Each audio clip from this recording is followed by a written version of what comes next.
복음 생명 집중과정 함께 나누겠습니다. 지난주에는 하나님 나라와 십자가 복음에 대해서 말씀을 나누었습니다.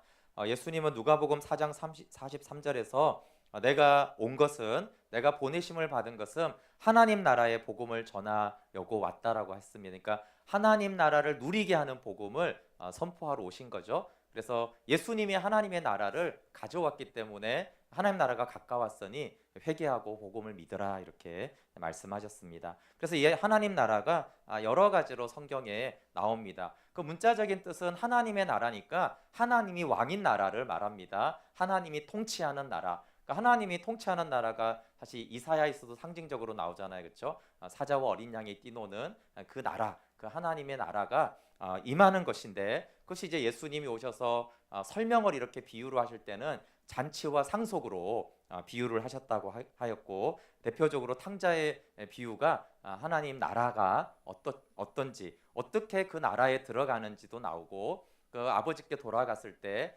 살진 송아리를 잡아 잔치를 베풀면서 하나님 나라의 부요함을 알게 하십니다. 또 하나는 이 안식의 개념으로, 구약에서부터 안식은 굉장히 중요한 개념이거든요. 그런데 이스라엘 백성들이 안식일은 철저하게 지켰는데 안식의 참된 안식은 알지 못했어요. 그래서 예수님이 오셔서 참된 안식이 무엇인지를 알려주시려고 의도적으로 안식일에 자꾸 병자를 치유하거나 이런 사역들을 행하십니다. 그렇게 하시면서 참 안식을 주시는 예수 그리스도. 그래서 안식일의 주인은 인자예요. 예수 그리스도가 안식일의 주인이시죠. 그분 안에 참 안식이 있습니다. 그리고 이제 히브리서 4장에서 이제 안식에 들어가기를 힘쓸지라라고 하면서 가나안이 안식의 땅인데 가나안에 들어가서 안식을 못 누렸다는 거예요. 그래서 이제 참된 안식을 예수님이 주러 오셨고, 그 말씀이 이제 구체적으로는 아들을 통해 아버지께 나아가는 것이지만 하나님의 말씀을 통해서 그 말씀이 살아 있어서 우리의 죄를 드러내고, 그러나 비참한 우리를 대제사장 대신 주님이 긍휼히 여겨 주셔서 은혜로 그 보좌 앞으로 인도하신다라는 말씀을 히브리서가 전했습니다. 그래서 이 하나님의 나라는 예수님을 통해서 이미 도래했고 또 마지막 재림 때 완성된다라고 했습니다. 그래서 십자가 복음이 이 하나님의 나라를 실현했다라고 그랬죠. 그래서 십자가 복음과 하나님의 나라의 관계성을 아는 것이 아주 중요합니다. 그래서 예수님이 누가복음 22장에서 내 피로 세운 새 언약이다. 언약이라는 말에는 백성의 개념이 있고 백성에게는 왕이 있는 거예요. 그래서 새 언약 백성이라고 했을 때는 하나님의 나라의 백성과 같은 의미예요. 그래서 예수님이 십자가의 피를 흘리심으로 내가 왕이 되고 너희가 새 언약 백성이 되어진다. 그래서 예수님이 통치하는 나라, 또 그것을 사도 바울은 그리스도 안에서, 주 안에서라는 표현을 써서 이게 또 하나님의 나라를 누리는 것과 그리스도 안에서 누리는 것은 같은 개념입니다. 그래서 사도들은 이제 십자가 복음을 전했다고 그랬어요, 그렇죠? 왜냐하면 이미 예수님이 하나님 나라를 가져왔기 때문에 십자가 복음을 통해서, 십자가를 통해서 하나님 나라로 들어가거든요. 그래서 마치 십자가 복음은 이렇게 우리가 저 예배당에 이렇게 이곳이 하나님의 나라라면 십자가 복음은 저 문과 같아요. 출입문과 같습니다. 거기 이제 열쇠로 잠궈 놓으면 못 들어오잖아요, 그렇죠? 그 막힌 담들이 십자가로 인해서 문이 열어졌기 때문에 그 십자가 복음을 전한 거예요. 왜냐하면 이미 하나님 나라는 도래했기 때문에 사도들은 십자가 복음을 바로 전했어요. 그래서 십자가 복음을 믿을 때 성령이 부어지면서 하나님의 나라로 진입하고 하나님 나라를 누리는 그런 모습들이 이제 사도행전에 계속해서 나옵니다. 그런 하나님 나라의 삶 중에 대표적인 것이 사도 바울이 로마서 5장 3절에 우리가 환난 중에도 즐거워하나니 이는 환난은 인내를, 인내는 연단을, 연단은 소망을 이루는 줄 안다. 그래서 하나님의 영광을 바라고 즐거워하는 그 하나님의 나라가 얼마나 기쁘냐 하면 환난 중에도 즐거워할 수 있을 만큼 그 부요한 하나님의 나라다라고 했으면서, 그러나 또 이 땅에 살아가면서 환난이 있는데 그것의 열매는 연단이라고 그랬어요, 그렇죠? 근데 그 연단이 예수님 재림하실 때 칭찬과 존귀를 받을 수 있는 그런 믿음을 만들어내는 것이다. 그래서 현재적으로 하나님의 나라와의 즐거움을 누리고 또 이 땅에서 살아가는 환난은 비록 고통스럽지만 그 환난을 통해서 오히려 아들의 형상을 닮아서 주님의 재림의 날에 칭찬과 존귀와 면류관을 주시기 위한 훈련의 도구로 이 땅의 환난을 하나님께서 사용하신다라고 했습니다. 그래서 십자가 복음과 하나님의 나라, 또 십자가 복음과 영원한 생명의 관계를 아는 것이 중요합니다. 이렇게 돼 있어요. 복음을 통해 생명을 얻잖아요, 그렇죠? 복음을 통해 영생을 얻어요. 그래서 이 영생을 얻어서 하나님의 나라를 누리는 거예요. 그러니까 우리가 받은 하나님의 생명은 하나님 나라를 누리게 하는 생명인 것입니다. 십자가 복음은 기독교의 심장과 같아요. 그래서 십자가를 통해서 얻은 영원한 생명이나 하나님의 나라는 너무 중요한데, 근데 하나님의 나라와 생명은 알지 못한 채 십자가 복음만 계속 강조하는 것은 뭐냐 하면 자꾸 저 문만 강조하는 거예요. 근데 문을 통해서 저 출입구 있잖아요, 그렇죠? 저기만 계속 머무는 거예요. 그래서 문을 들어왔으면 이렇게 하나님 나라를 마음껏 누려야 되잖아요, 그렇죠? 들어와서 아들이 잔치에 정문에만 들어온 것이 아니라 아버지와 앉아서 얘기도 하고 송아지도 먹고 이렇게 먹고 마시는 그 교제가 이제 하나님의 나라거든요. 그런데 십자가 복음이 너무 중요하긴 하지만 십자가 복음만 전하고 십자가 복음을 통해서 누리게 되는 하나님의 나라를 우리가 알지 못하면은 그것이 이제 파편된 진리가 되는 것이에요. 그래서 복음, 십자가 복음과 함께 생명을 얻음과 하나님의 나라를 누리는 것들이 함께 선포돼야 되고, 또 우리가 믿음으로 그것을 함께 누릴 수 있어야 합니다. 그래서 이제 생명을 모르고 십자가 복음만 강조하다 보면 십자가 복음의 의도와 다르게 고행하는 삶이나 형식적인 삶이 될 수 있어요. 십자가 복음은 아버지와의 교제인데, 교제로 들어가게 하는 것인데, 들어가지 못하는 십자가는 사실은 고난이잖아요, 그렇죠? 좁은 길이고, 그러니까 이게 좀 고행하는 그런 삶으로 마치 이제 십자가 복음이 이해되는, 십자가 복음의 의도가 아닌 것이죠. 십자가에는 심판이 있고 고통이 있었지만 그 십자가의 심판을 통해서 아버지의 품 안으로 들어가는 안식을 누리게 하고 아버지의 영광을 바라고 즐거워하게 하는 것인데, 그래서 십자가 복음과 함께 하나님 나라와 영생 얻는 것을 함께 우리가 알아야 됩니다. 반면에 영원한 생명을 얻게 하는 십자가 복음은 강구한 채 영생의 삶, 이런 것만 강조하게 되어지는 것도 문제가 됩니다. 이런 것들이 비교적 건강하다라는 카톨릭의 영성이 이런 것들을 많이 추구해요. 그래서 예수님을 닮는 그런 거. 근데 십자가 복음이 분명하지 않으면 예수님의 삶을 모방하는 거예요. 예수님은 우리 안에 예수님의 생명이 풍성해져서 예수님을 닮아야 되는데, 근데 우리 안에 생명이 풍성한 건 십자가 복음이 그렇게 하는 거거든요. 근데 십자가 복음이 풍성하지 않고 예수님의 그 행위나 예수님의 외적인 삶을 이제 모방하게 되는 현상이 이제 십자가 복음을 강구하고 이런 영생, 이런 예수님의 삶이 필요하다라는 것들을 또 이제 강조하게 되어지면, 그래서 십자가 복음과 하나님 나라는 같이 알아야 되는 것이지, 이것 중에 하나만이 강조가 되어지면 불균형이 일어납니다. 그래서 십자가 복음은 영생을 얻게 하죠. 그리고 그 영생은 하나님과의 사귐을 통해서 하나님 나라를 실현합니다. 그래서 복음은 생명을 얻게 하고 생명은, 영생은 아버지와 아들을 아는 것이라고 요한복음이 정의를 했잖아요, 그렇죠? 그래서 아버지와 아들을 사귄다. 그럼 또 사귀는 거는 뭐 어떤 결과를 나타내냐면, 하나님과 아들과 우리가 교제를 하게 되면 하나님의 나라가 그곳에 임하게 되어 있어요. 네, 그래서 이런 통전적인 복음의 이해가 필요합니다. 그래서 초기 기독교는 이렇게 통전적인 복음을 전한 것이에요. 성경에 보면 정확하게 십자가 복음과 생명에 대한 말씀과 하나님 나라에 대한 말씀이 굉장히 사실은 잘 나와 있어요. 그런데 보는 우리가 이게 그냥 다 같은 거 아닌가 이렇게 보기도 하고, 그 중에 어떤 것만 이렇게 취하는 경우들이 있어요. 초기 기독교에서 이렇게 복음을 통해 생명 얻고 생명의 사귐을 통해 하나님 나라를 누리는 이 복음을 전하는 것에 보냄의 형식, 내어줌의 형식, 죽음의 형식이 있었는데요. 말은 어려운 것 같은데 어려운 건 아니고, 보냄의 형식은 아버지가 아들을 보내셨다라는 것을 강조하는 복음의 입장이에요. 이 말씀이 이제 로마서 1장 1절부터 4절에 잘 나와 있습니다. 한번 찾아보실래요? 복음이 그냥 갑자기 이렇게 선포된 것이 아닙니다. 그리고 사도 바울이 계시를 받긴 했지만 뚱딴지같이 알게 된 것이 아니라 구약에서 증언하는 예수 그리스도를 바울이 계시로 알아서 전한 것이 신약의 복음입니다. 로마서 1장 1절부터 4절 한번 읽어볼게요. 시작. 예수 그리스도의 종 바울은 사도로 부르심을 받아 하나님의 복음을 위하여 택정함을 입었으니 이 복음은 하나님이 선지자들을 통하여 그의 아들에 관하여 성경에 미리 약속하신 것이라.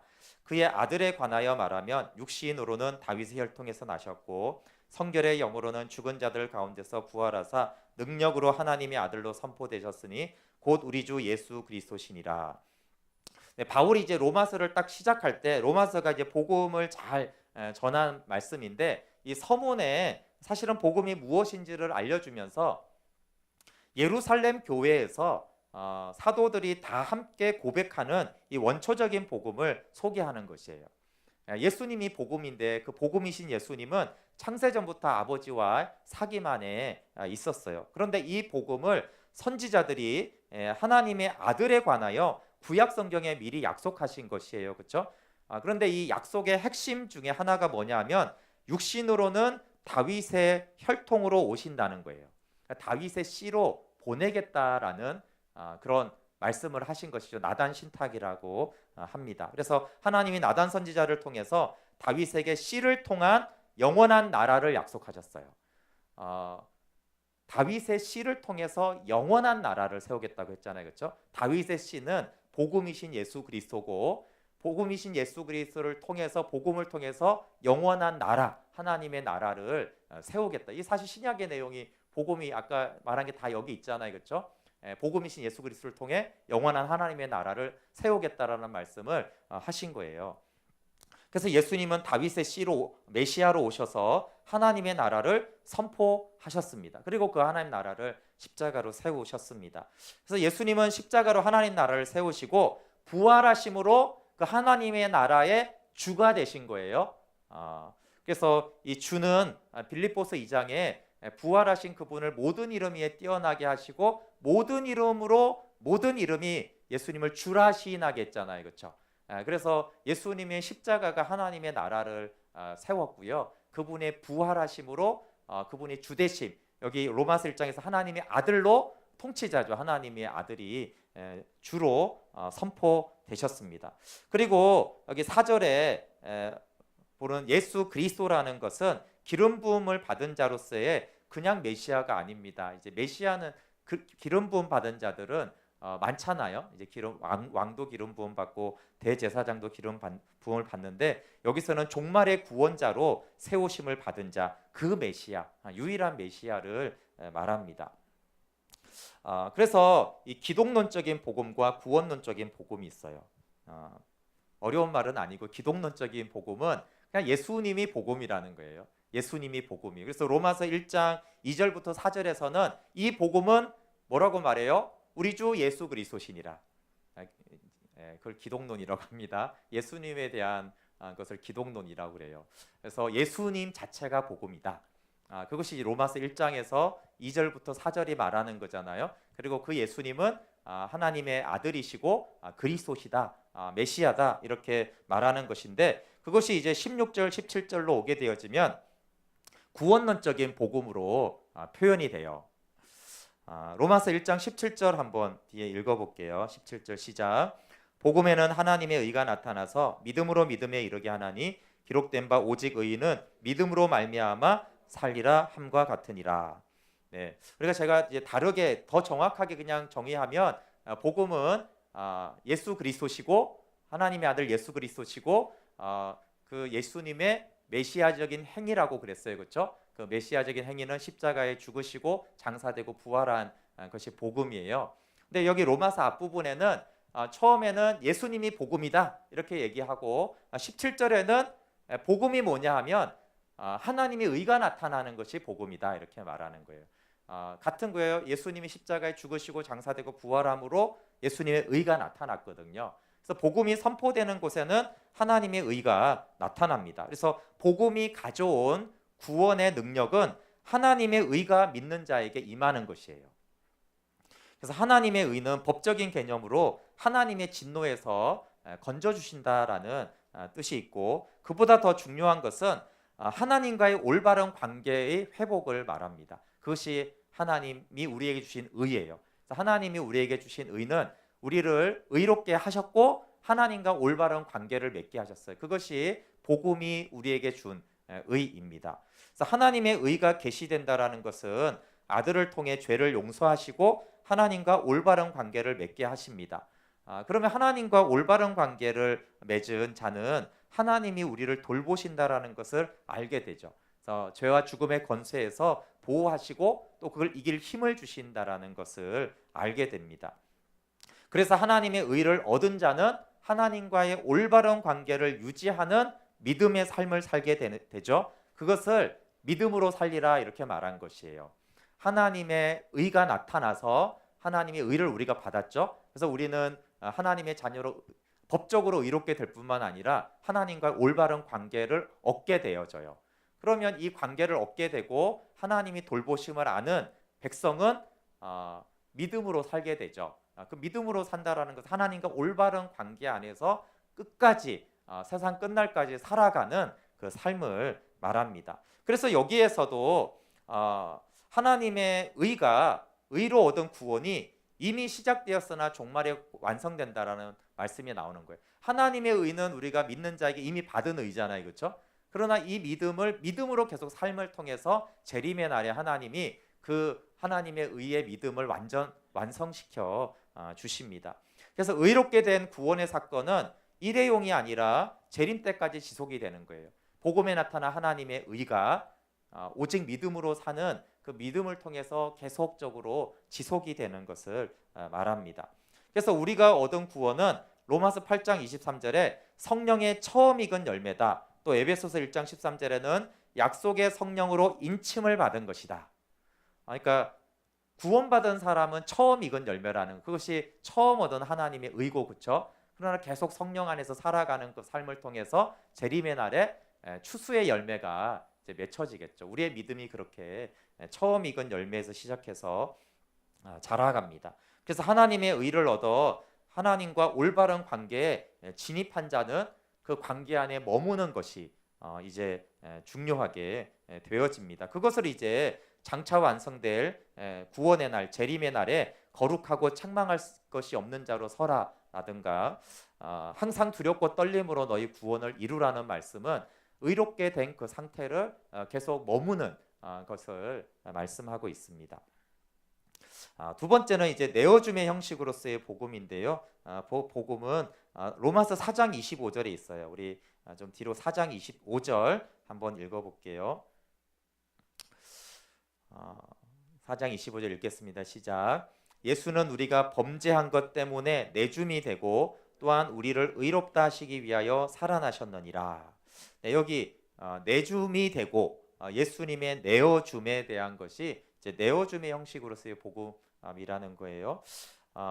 예수님을 내어줬는데 왜 내어줬냐 하면 우리의 범죄한 것 때문입니다.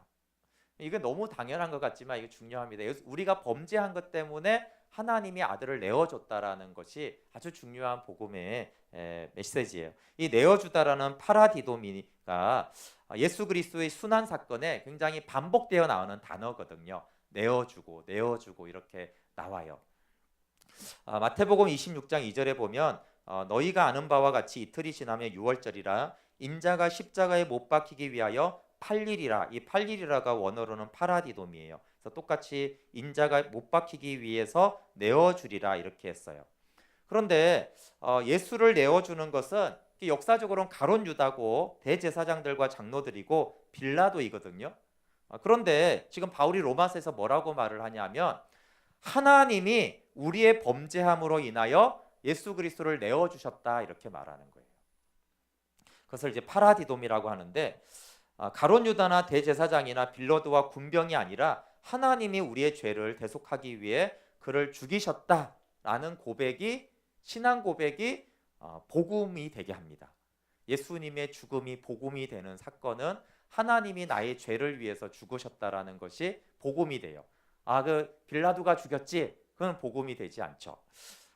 그래서 베드로는 예수님의 죽음을 하나님이 죄인을 위해 내어주신 복음이라고 동일하게 말했어요. 그래서 사도행전 2장 23절에 그가 하나님께서 정하신 뜻과 미리 아신 대로 내준 바 되었거늘. 여기서 내주었다. 근데 누가 내어줘 계속 말하냐면 하나님이 내어줬다라는 거예요. 하나님이 정하신 뜻과 미리 아신 대로 내어주었다라고 말하고 있어요. 그래서 예수님의 죽음에 대한 역사적인 사실과 신앙적인 해석이 다르죠. 그래서 불신자도 예수님을 알잖아요. 이거죠. 역사적인 예수를 압니다. 그래서 예수가 그 뭐 빌라도나 대제사장들에 의해서 죽임을 당했지. 이런 역사적인 사실로 받아들이는 사람들에게는 이것이 복음이 아닌 것이죠. 그냥 역사적인 예수님의 사건인 것이. 근데 믿는 자는 이 역사적으로 일어난 그 사건을 그의 죽음이 나의 죄를 대신해서 담당하신 죽음으로 받아들이는 것이에요. 그것이 이제 내어주신 예수 그리스도를 믿는 것입니다. 즉 예수님의 죽음은 죄 사함을 받게 하고 부활에 참여하여 의를 얻게 합니다. 그래서 우리의 죄를 담당하셨기 때문에 하나님과 화평을 누리고 하나님 안에서 즐거워하게 하는 영생의 삶을 살게 하는 것이에요. 그래서 예수님의 십자가를 바라볼 때 당연히 군병들에서 못 박혔지만 하나님이 나의 죄를 대속하기 위하여서 내어주셨구나. 그 내어주신 예수 그리스도를 통해서 우리가 하나님과 화평을 누립니다. 그리고 이제 죽음의 형식으로서의 복음이 우리가 가장 잘 아는 복음이에요. 그리스도께서 우리의 죄를 위하여 죽으셨다는 것으로 하나님의 대속의 사건을 강조했습니다. 그것이 오늘 본문인 고린도전서 15장 3절에서 5절인데요. 이것을 죽음의 형식으로서의 복음이라고도 하고 전승된 복음이라고도 합니다.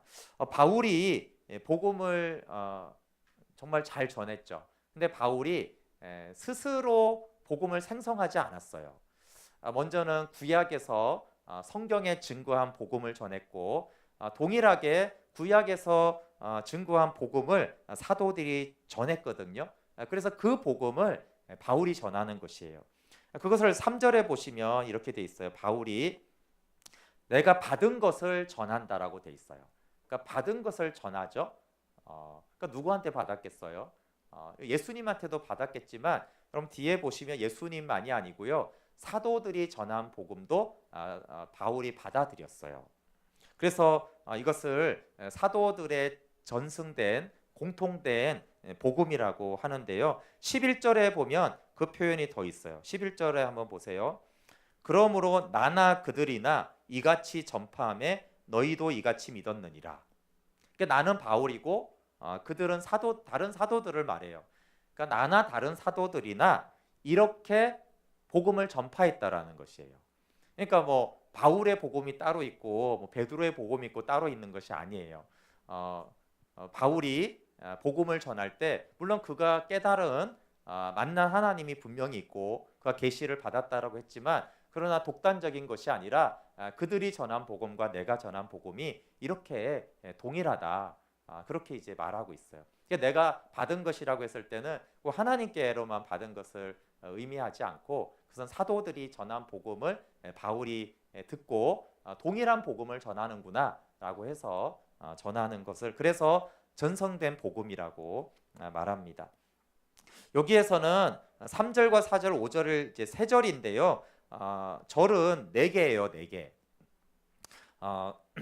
이 우리나라 성경은 이제 번역을 하면서 그 부분이 정확하게 표현이 되지는 않았는데 영어로는 대절로 이어지는 4개의 종속절로 구성되어 있습니다. 그래서 이는 성경대로 그리스도께서 우리 죄를 위하여 죽으시고가 하나의 문장이고 또 장사 지낸 바 되셨다가가 하나의 문장이고 성경대로 사흘 만에 다시 살아나사가 한 문장이고 게바에게 보이시고 후에 12제자에게 와 이렇게 이제 4문장인 것이에요. 근데 이것을 이제 김세용 교수라는 이제 아주 우리나라 학자로서 세계적으로 유명하신 분이 있는데 이분이 이 부분을 이렇게 이제 얘기했어요. 이 문법적으로 대절로 이어진 이 4개의 종속절은 동등한 가치와 비중을 가지고 있다라는 것이에요. 그 말은 이 복음이 각자의 독립성과 가치가 있다라는 거예요. 이것은 이제 저한테 제가 생각한 거하고도 많이 달랐고 제가 그렇구나. 왜냐 한글에는 이제 그게 문법적으로 안 드러났는데 이제 헬라어나 이제 영어에서는 그런 표현이 충분히 드러나는데요. 우리가 복음은 십자가 복음으로 대부분 이해를 하거든요. 복음 그러면 이제 또 십자가 복음이지 이렇게 되는데 그렇지 않고 여기에서는 십자가 복음과 장사 복음과 부활 복음과 현년의 복음이 동일한 가치가 있다라고 말하는 것이에요. 그래서 십자가 복음을 알아야 되고 또 장사 복음을 알아야 되고 부활 복음을 알아야 되고 현년의 복음을 알아야 돼요. 그래서 많은 학자들이 이 복음은 적어도 세 가지, 그러니까 십자가 복음과 장사 복음과 부활 복음은 동등한 가치와 비중으로 중요시 돼야 되고 그것을 우리가 동일하게 알아야 되며 그 복음의 효력도 우리가 그만큼 다 중요하다고 여기는 것이고, 이 현년의 복음은 강조하는 분도 있고 그렇지 않은 분들도 있어요. 근데 저는 이 현년의 복음이 에베소서 2장 6절에 보면 우리를 그리스도 안에서 하늘에 앉히었느니라라는 말씀이 있거든요. 그 앞에도 십자가 얘기가 있는데 우리를 하나님 보좌 우편에 앉히셨다라는 말씀이 있어요. 그렇게 하나님의 나라를 누리게 하는 복음으로 현년의 복음을 우리가 하늘에 속한 성도로서 살아가게 하는 복음이 현년의 복음으로 생각하면 됩니다. 그래서 장사 복음과 부활 복음도 십자가 복음처럼 알아야지 우리가 하나님의 나라를 온전히 누리게 되어집니다. 그래서 전성된 복음을 믿는 자. 근데 여기서 믿는다고 할 때 늘 이제 성경에서 믿는다는 것은 어떤 대상을 신뢰하는 것이 아니라 그 안으로 들어간다고 그랬잖아요, 그렇죠? 그래서 believe into Jesus Christ 이렇게 돼 있는데 believe가 타동사기 때문에 into라는 전치사를 원래 쓸 필요가 없거든요. 그런데 이것도 오성정 교수님이라는 분이 요한복음을 보다가 그러니까 믿는 게 뭔가를 이 교수님이 믿는 게 사실 너무 간단하지만 또 어렵잖아요, 그렇죠? 그래서 믿는 게 뭔가에 대해서 많이 기도하고 고민하는데 요한복음을 이렇게 원어로 읽는데 계속 이제 인이 있는 거예요. 이제 헬라어로는 이제 n이 들어가 있는 거예요. 그래서 그래서 이제 주목해서 이렇게 찾아보니까 항상 believe into가 있는 거예요. 그래서 이 into가 없는데 왜 이게 계속 있을까? 그러면서 그렇구나. 믿는다라는 것은 그리스도 안으로 들어가는 의미구나. 그래서 성경에서 요한복음에서 말하는 믿는다라는 것은 예수 그리스도와의 연합을 말하는 것이구나. 그래서 믿는 것은 그리스도와 연합되는 것을 말합니다. 그래서 그리스도 안의 신앙으로 우리의 신앙이 정의가 되는 것이죠. 그러면 이 믿는다, 그리스도 안으로 들어간다라는 것이 이제 중요한 것은 뭐냐면요. 믿는 자가 객관적인 구원의 사건 안으로 들어가게 돼요. 그러면은 믿는 자에게 복음이 효력을 발생하게 되어집니다.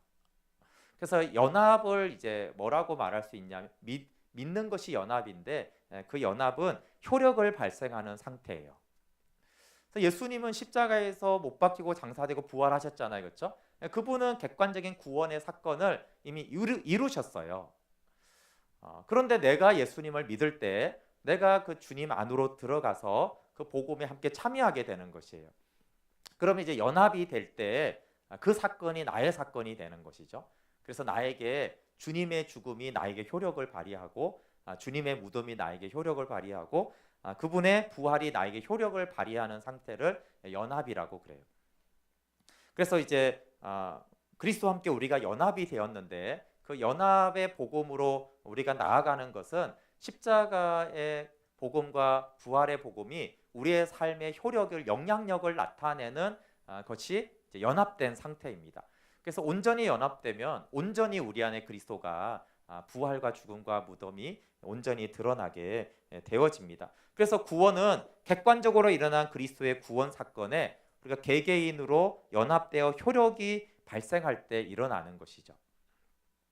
그래서 복음이 성령을 통해서 효력을 발생하면 전성된 복음이 계시된 복음이 돼요. 이미 이제 바울은 전성된 복음을 전했잖아요, 그렇죠? 그것은 객관적인 복음인 것이에요. 그런데 우리가 그 복음의 말씀을 들을 때 성령께서 우리 안에 역사하실 때 그것은 우리가 성령으로 계시된 복음이 되어져서 아까 연합된 복음, 나한테 효력을 발생하는 복음이 되어집니다. 근데 이 일을 하시는 분이 성령님이라고 하셨어요, 그렇죠? 그래서 하나님의 복음이 나에게 효력을 발생하도록 그 말씀을 들을 때 그리스도와 연합되게 하셔서 효력을 발생하게 하는 분이 성령 하나님이십니다. 그리고 이 그리스도와 이 연합, 그러니까 예수님을 믿는 것이 예수님 안으로 들어가는 연합이고, 그래서 그분 안에서 우리가 연합되어 그 효력을 발생한 것이 구원이고 믿음이다라는 것을 설명하는 것이 세례라고 그랬어요. 그렇죠? 그래서 로마서 6장 4절에 그러므로 우리가 그의 죽으심과 합하여 세례를 받음으로 그와 함께 장사되었나니 이는 아버지의 영광으로 말미암아 그리스도를 죽은 자 가운데서 살리신과 같이 우리로 또한 새 생명 가운데서 행하게 하려 함이라. 그래서 예수님이 십자가에 못 박히고 죽으신 그 사건을 그러니까 우리가 침례를 받을 때 우리가 그 물 안으로 들어가면서 이렇게 함께 예수님과 함께 죽었다라는 것들을 그렇게 드라마틱하게 보여주는 것이죠. 그래서 그리스도와 함께 우리가 동참했다.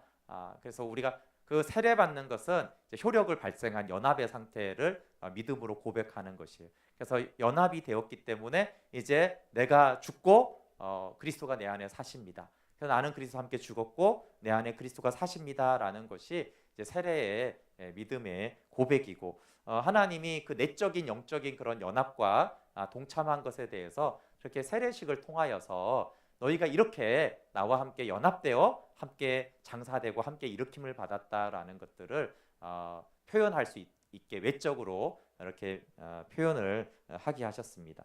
그래서 구원은 그리스도의 구속 행위 안에 연합됨으로 일어납니다. 그럼 연합되면 아까 말한 대로 새 생명 가운데 행하게 하려 함이라 그랬잖아요. 그렇죠? 새 생명 가운데 행하게 하는 효력을 가져온다라는 뜻이에요.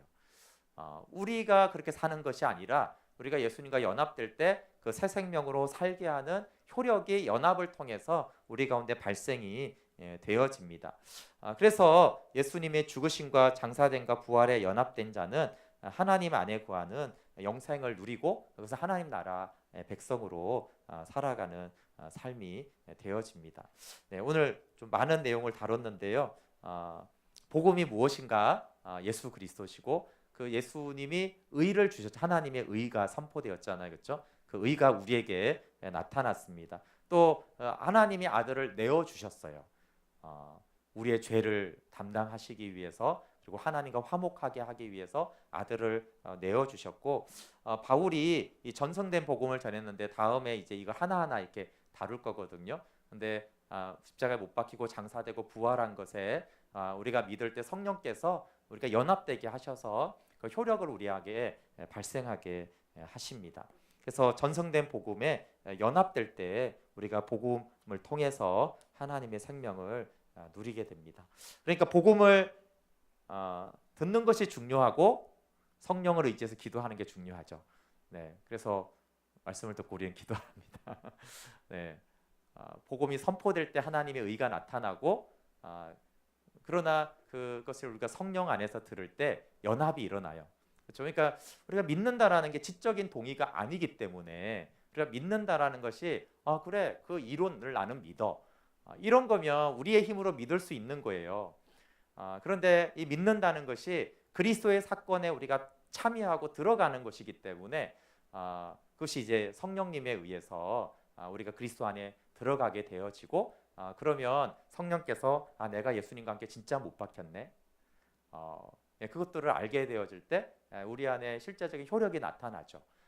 내 옛사람이 풀이 꺾이고 이것이 약화되고 못 박혔다는 그런 효력을 나타내고, 내가 주님과 함께 정말 부활했네. 그럴 때 내 안에 예수님의 생명이 강하게 일어나면서 내가 할 수 없는 새 생명의 삶을 내가 살아가게 하는 그 효력을 성령님이 우리 가운데 갖게 하는 것입니다. 그래서 우리는 말씀을 듣고 믿음으로 받지만 성령님이 효력을 나타내는 연합으로 그 복음의 사건 안으로 우리가 들어가도록 인도해 주시기를 같이 기도하도록 하겠습니다. 함께 찬양할게요.